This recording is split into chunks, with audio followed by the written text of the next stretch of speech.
Daisy, your contract was terminated this morning. Leave. That was the text waiting for me at 8:57 a.m. sharp. Short, clinical, cowardly. I stared at it while the elevator doors closed, sealing me in chrome and silence. My reflection looked back. Black blazer, hair perfectly pinned. The same pearl earrings my grandmother used to say were meant for a woman who knew her worth. I didn't react, didn't flinch, didn't blink. Instead, I slid my phone into my pocket and pressed the button for floor 27, boardroom level, the place where decisions were made, or if my plan held, the place where decisions would be undone. I still remember my first day here. I was 27, fresh out of grad school, and the CEO shook my hand like he already owned my future. "You're going to do big things here, Daisy," he'd said. Back then, I believed him. Now, 8 years later, that same man couldn't even bother to fire me face to face. At 9:01 a.m., the elevator chimed. I stepped out and felt the energy shift immediately. Not the dramatic kind. No hushed whispers or gasps, but the subtle kind. The kind that comes from people suddenly avoiding eye contact, from conversations ending half a second too fast. People always underestimate silence. Silence tells you everything. My heels echoed down the hallway. Steady, controlled, intentional, a rhythm drum tight with tension. As I approached the boardroom, the glass walls reflected faces already seated inside. Executives, board members, and Brandon, our newly promoted CFO, whose ego barely fit inside the building. He was the reason I got that text. The golden boy, the CEO's protege, the man who thought titles equaled intelligence or power or both.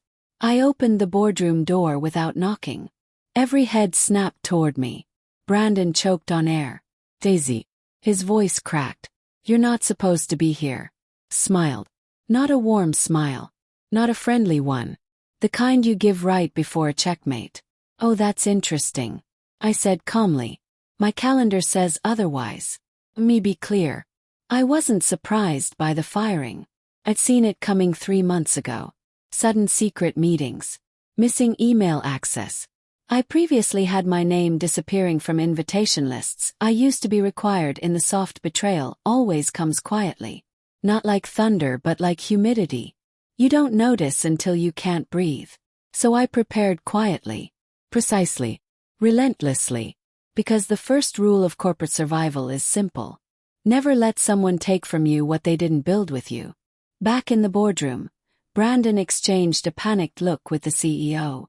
She looked irritated like I was an inconvenience, not a threat.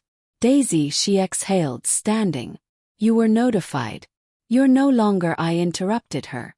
Not loudly, not aggressively, just efficiently. "We'll stay." Few people winced. People who knew me well enough to recognize that tone. The CEO stiffened. "This is a closed executive meeting." "It is," I agreed, walking toward my seat. The one I'd sat in every Monday for 3 years. And I am still an executive. Brandon barked a laugh. Not because he thought it was funny but because panic has to escape somehow. "No, Daisy. You were terminated this morning. Char is packaging you." The door burst open. The company's senior lawyer, Harold Finch, gray suit, sweating, holding a laptop like it was radioactive, stumbled inside. His eyes landed on me. He froze. "Ma'am," he breathed, voice cracking. "That's your authorization on the buyout agreement." The room went still. No one moved. No one spoke. Brandon turned pale. The CEO blinked, confused, then furious. "That's impossible," she snapped. "She doesn't have the authority." Harold shook his head. "She does." He swallowed hard. "The transfer paperwork is valid. Timestamp verified. Internal registry confirmed." The silence that followed wasn't empty. It was loud, heavy. I sat down slowly, gracefully, like the seat had always belonged to me. The CEO slammed her palm against the table. "Call forensics now." People jolted like they'd been shocked. I simply folded my hands. "By all means," I murmured. "Call whoever you need." Because while they scrambled, while they panicked, while they tried to undo what had already been sealed in ink, timestamp, and legal protocol, I already knew the truth. This wasn't the day they fired me. This was the day I stopped working for them and started taking back what they tried to steal. And by 1 p.m. they would understand something they should have known all along. You never underestimate the woman who built the system.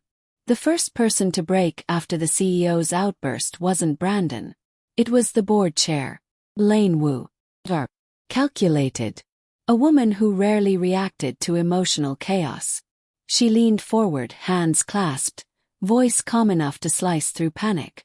"Harold," she said, addressing the lawyer. "Explain slowly." You could have heard dust settle. Harold adjusted his glasses, opened the laptop, and turned the screen toward the board. "The system shows a triggering event," he said.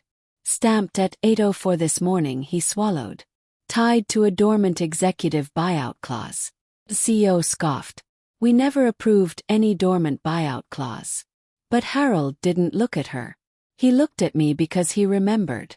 6 years ago, long before Brandon strutted into his CFO role, long before restructuring and vision realignment, the company nearly collapsed. A failed merger, crumbling morale, lawsuits threatening to swallow us whole. Back then, I wasn't just an analyst. I was the person they handed everything messy and whispered, "Fix it," so I did. I streamlined redundancies, rebuilt contract language, and most importantly, I added protective mechanisms no one read because everyone was too panicked to care, because sometimes protecting a corporation means protecting its backbone. And at that time, that backbone was me. Elaine tapped the table once. "Harold, continue." He exhaled. "The clause states, if the employee named is terminated without due process and without board approval, ownership rights default to her as interim controlling shareholder until a full review." A beat, then another. You could see the recognition spread across faces like wildfire, finally touching dry brush. They hadn't fired me properly. They thought a text message was enough. I didn't smile. "Not yet. Not here." The CEO finally found words. "That clause can't just activate. It must require board signatures. Arbitration review." Harold shook his head. "It would normally." He clicked one line on the screen. A scanned document filled the projector behind them. Clean, crisp, numbered, initialed. My initials and 2 others, Elaine's and the CEO's. Dated years ago. No one breathed. Brandon shot up from his chair the way a person leaps from a chair they thought was stable. "This is absurd," he snapped. "No one is giving her control of executive shares because of some ancient panic clause." Elaine's gaze shifted to him. Not angry but disappointed. "Brandon," she said softly, "you signed the termination order without board review. You did that." Silence dropped so heavy it felt like gravity thickened. My phone buzzed in my pocket, but I didn't look. I already knew what it was. System alert. Ownership routing confirmed. The CEO leaned forward, eyes sharp. "Daisy," she said, voice smooth now. "Too smooth. There must be a misunderstanding. If we reverse the termination," I raised a hand. "Well." Her smile faltered. Brandon scoffed. "Don't get emotional. We can fix this." I finally looked at him. "Brandon," I said, calm as still water. "The only reason you're panicking is because you thought you won." He opened his mouth, then closed it again. "Because the worst weapon in a room full of egos isn't anger. Certainty." Elaine cleared her throat. The moderator returning. "What documentation triggered the clause?" "Harold." He scrolled. "A digital authorization uploaded from Daisy's credentials at 7:59 a.m. today." Brandon pounced. "She sabotaged the system then." But Harold shook his head again. "No, the protocol requires pre-existing authorization, notarized verification, and independent witness logging." All 3 checks passed. The CEO's voice was barely audible. Meaning Harold closed the laptop. Meaning nothing about this was forged. Nothing was added after the fact. She didn't trigger it today. She set it up years ago. It simply executed when the conditions you created were met. Someone in the back whispered very softly. "Oh my God." Finally I spoke. Not loudly, not with heat, just truth. 6 months ago you started reducing my access. 3 faces flushed. You removed me from strategy meetings, then from financial oversight, then from legal queue review. I leaned back slightly. That told me everything. You were preparing to replace me quietly, without severance, without recognition, without accountability. No one contradicted me. They couldn't. And when people show you they don't value you, I continued. You don't beg them to change. My voice lowered. You make sure they can't erase you. For a long moment, no one dared speak. Then Elaine turned toward me. Daisy, she said carefully. What do you intend to do now? My pulse didn't spike. My breath didn't shake. My answer had been waiting long before this day arrived. I intend, I said, to ensure this company stops treating its people like disposable tools. The CEO swallowed hard, finally understanding. This wasn't revenge. It was consequence. And consequences, unlike apologies, can't be undone. The boardroom didn't erupt the way people imagine. There was no shouting match, no dramatic walkouts, no thrown papers. The real fallout was quieter, tighter, more dangerous. Shock isn't loud. Still. The CEO finally sank into her leather chair. Spine rigid, jaw clamped. She wasn't just angry. She was calculating. I knew that look. The same one predators use when prey unexpectedly bites back. Elaine remained composed, hands folded neatly, watching the room. Not to understand what was happening, but to see who would break first. It was Brandon. Course. So what? He snapped, pacing now. She gets temporary control because of a loophole. We can still challenge this. We can fight it. Harold didn't look up from his laptop as he muttered. You can challenge it, but contesting a verified clause will require a public filing. Brandon stopped mid-step. A public filing. The CEO repeated, voice low. Harold nodded. CCC review, media inquiry, shareholder disclosure. Silence again. Heavier now. This wasn't just about me. This was about exposure. Corporate decisions whispered in hallways. Undisclosed bonuses. Questionable advancements. Suddenly at risk. Brandon swallowed hard. That could sink stock projections. Harold nodded once. And if the clause stands, and it will, that means she retains administrative control while the courts review it. So, she runs the company while we challenge. Brandon hissed. No, Harold corrected, finally meeting his eyes. She owns it. I watched panic settle across their faces. Not dramatic, not chaotic, but internal. The kind that rearranges someone's understanding of reality. The CEO finally spoke. Quiet but sharp. What exactly do you want, Daisy? Not the question of a leader. The question of someone negotiating with a threat. I met her eyes. I want an honest conversation. Something I haven't received here in months. She scoffed. You were never excluded. We were restructuring. No, I said, voice steady. You were eliminating anyone who didn't serve your new hierarchy. Anyone who could question you. Her expression wavered. Just enough to confirm it. Brandon crossed his arms. So what? Now you're going to rewrite the rules, fire everyone, replace leadership? It was tempting. Too easy. But vengeance wasn't why I walked in here. You think this is about humiliation? Said slowly. About getting even. But I didn't fight my way to the table to burn the building down. Pause. I fought because people like you assume loyalty should come without respect. His jaw tightened. But that landed. Elaine shifted forward slightly, directing the conversation. Daisy, if this clause stands, you have authority to take immediate action. But I need clarity. Are you stepping into leadership or simply holding the position until review? I knew the answer before she finished speaking. I'm stepping in. No hesitation. No apology. I'd already done the work for years, just without the title. That exact moment my phone buzzed again. This time I checked. A notification from the internal compliance portal. System alert. Ownership transfer registration complete. Another line. New permissions assigned. Full administrative access reinstated. I placed the phone face down on the table, then looked around the room, slowly, letting the weight of the moment stand. You tried to remove me quietly, I said, and I responded quietly. Beep. But now that the process is legal and public, We will proceed transparently. The CEO exhaled through her teeth, part anger, part acceptance. What happens next? She asked. I didn't soften. There will be an internal audit of leadership decisions from the last 12 months. Brandon paused. And until the audit is complete, I continued. No executive terminations, promotions, financial reallocations, or restructuring changes will move forward. The CEO tapped the table once. Not agreement, not resistance, just acknowledgement. Finally, Elaine stood. We'll reconvene tomorrow morning with a full legal outline. Daisy, until then, you're acting chair. Brandon whispered something under his breath. I heard it anyway. She was never supposed to win. I turned toward him, calm, collected, unshaken. I didn't win. My voice stayed low, measured.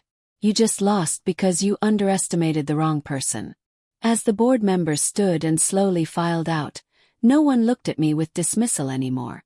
They looked with calculation, recognition, unease, respect. I gathered my pen, just one, placed it neatly in my bag and stood. 9 hours earlier, they thought they could erase me with a message. Now, before noon, the company wasn't just listening. It was mine. But this wasn't the end. It was the beginning. And tomorrow the real work would start. I didn't sleep much that night. Not because of adrenaline or fear, but because power changes things. People, dynamics, plans. And overnight, the quiet rumble of what happened spread through the company like electricity through exposed wire. No announcement had been made yet, but offices have their own nervous system. Whispers, Slack messages, private group chats, calendar updates disappearing without explanation. By morning, everyone knew something, just not which way gravity now tilted. I arrived at the building at 8:12 a.m. Not early, not late. Precisely as I always had. My badge, once deactivated, now unlocked the doors so fast the scanner beeped twice. A subtle apology from the system. In the lobby, employees glanced up at me in quick, darted movements. Some confused, some curious, others worried. People remember who stood with them.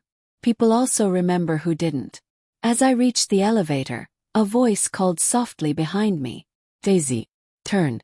It was Mia, junior data analyst, barely mid-20s, always the first one in and the last one out, holding this company together in ways leadership never noticed. She clutched a blue folder like a lifeline. Her voice trembled. Heard you.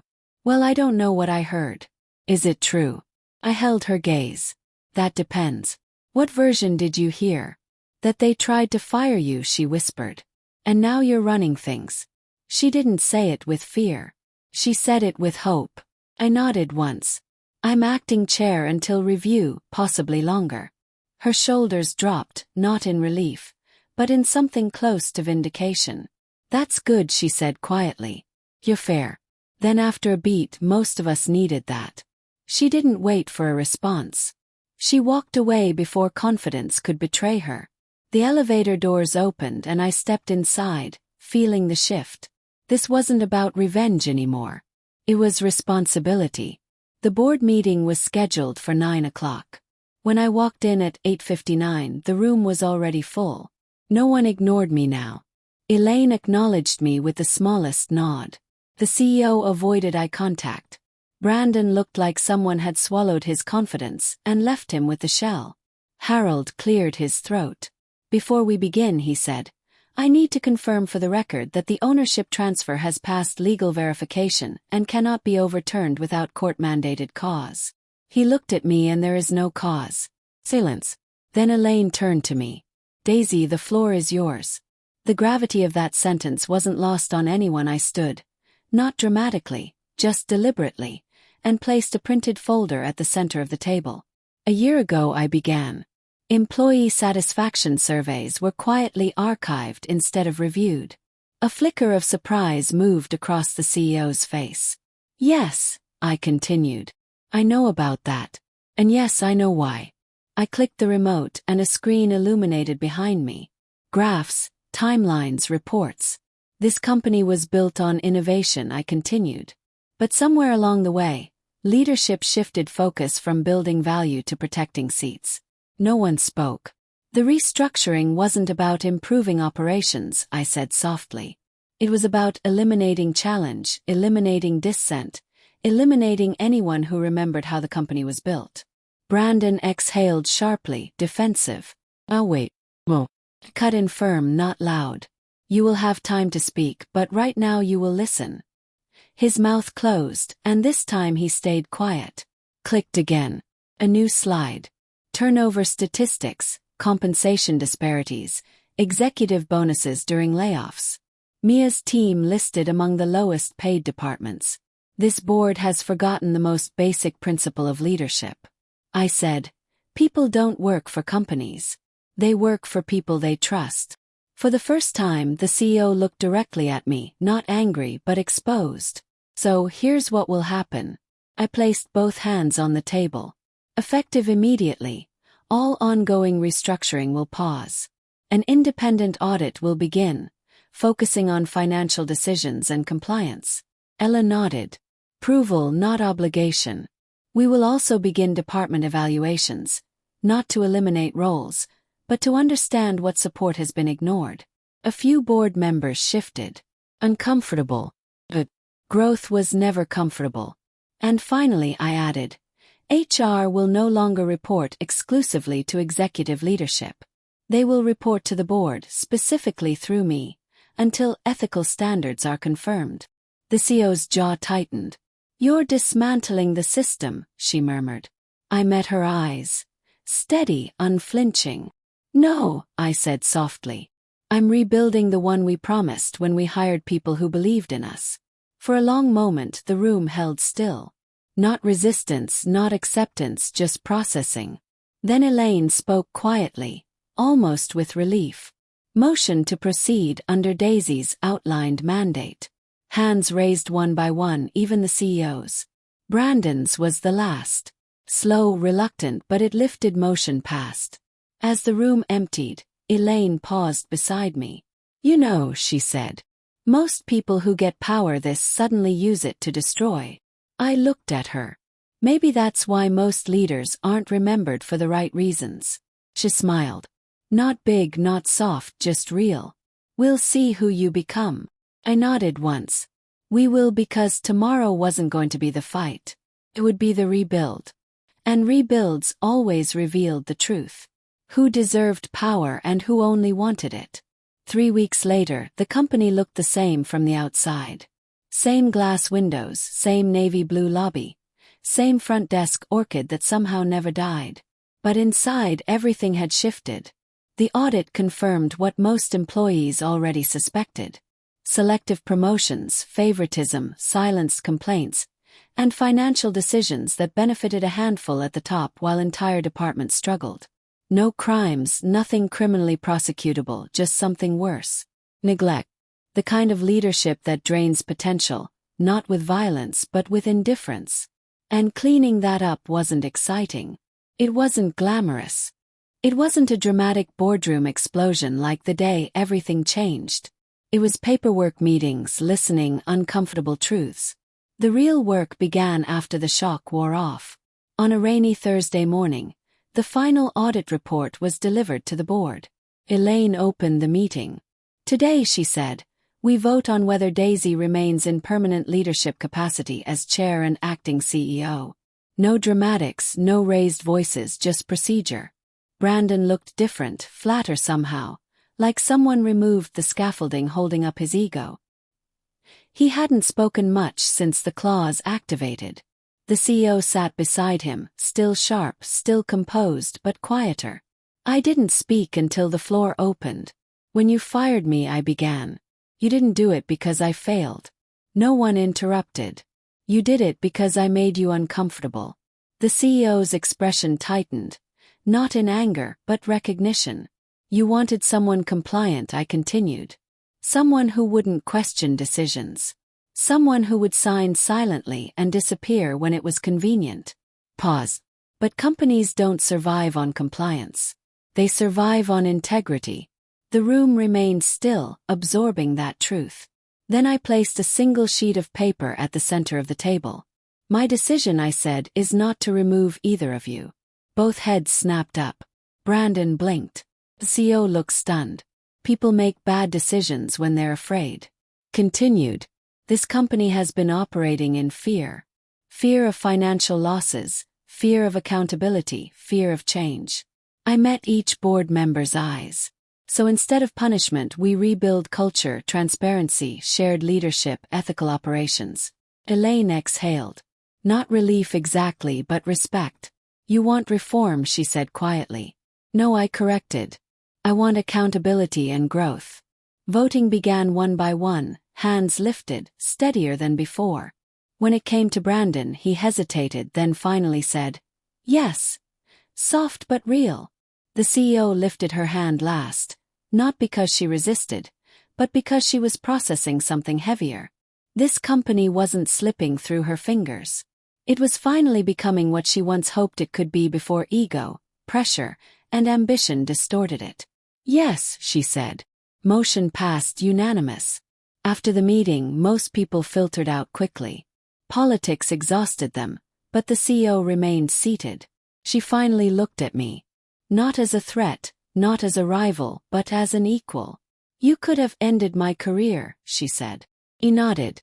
Yes, and you didn't. I don't believe leadership should behave like revenge. She let out a breath. Then why fight back at all? I considered my answer carefully because silence teaches people how to treat you. A slow, genuine smile tugged at her mouth. Not approval, but understanding. You're going to be good at this, she said. I already am, I replied. Not boastful, just true. On my way out, I passed Mia in the hallway, sorting through spreadsheets and highlighters. She straightened when she saw me. Everything okay? She asked cautiously. Smiled. For the first time, I said, yes. She nodded. Slow, hopeful, good. We needed someone who sees us. Not manages, not uses, not survives through us. Sees us. Her words stayed with me long after she walked away. Later that evening, I stood in my office, my actual office now, and watched the city through rain-cold glass. I thought about that text message. The one meant to erase me. Daisy, your contract was terminated this morning. Leave. Funny. It was the message that pushed everything into motion. The message that forced a system built on fear and silence to finally face itself. The message that reminded me of the most important truth I'd forgotten. Power isn't given. Power is claimed. And sometimes power is reclaimed. At 9 a.m. they tried to end my story. By 1:00 p.m. I wasn't just still here. I owned the narrative and I wasn't going anywhere.